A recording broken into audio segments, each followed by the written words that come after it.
Do you ever feel like there are people spiritually who are way beyond you? And you think, well, I could just never be a Mother Teresa type person, or people whose faith is to you very remarkable or inspiring.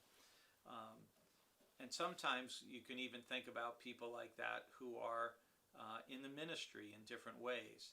And one of the things that the letter of the Hebrews tells us is that in Jesus we have someone, no matter how holy he is, who can relate to us.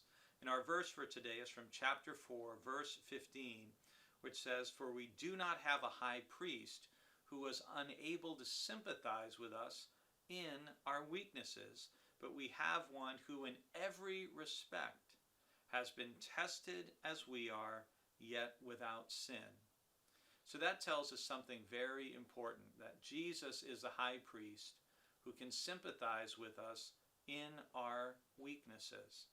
And if you look at the Gospels and look at Jesus through human eyes, and again, yesterday we talked about how Jesus, how he reflects the glory of God, the very imprint of God's being, and yet at the same time, Hebrews is saying here in chapter 4 that Jesus is so human and he experienced all the things that human beings experience on this earth. He got tired. He needed to sleep. He got hungry. He needed to eat. He sometimes had to make sure he didn't lose his temper when he got mad.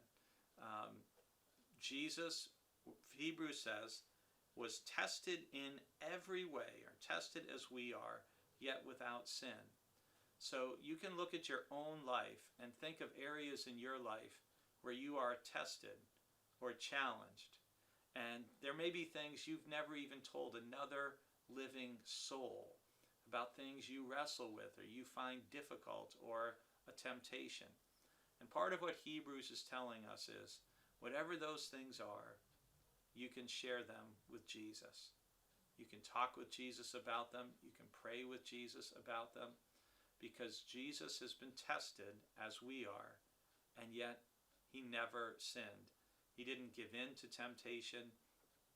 He didn't do the wrong thing. He didn't say the wrong thing, but he knows how it feels to be in those situations. And the next verse is also, I think, a very meaningful verse.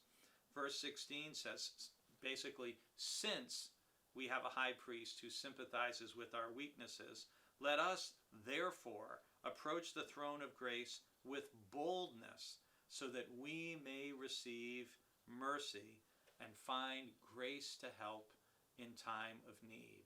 In other words, don't hesitate to share your heartfelt needs, your struggles, your pain, your temptations, your tests, your trials with Jesus, because he understands.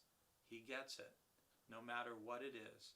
And you can share it with him, and he won't reject you. He won't turn away from you, but you will find mercy and grace to help you in your time of need. And for that, we can thank God.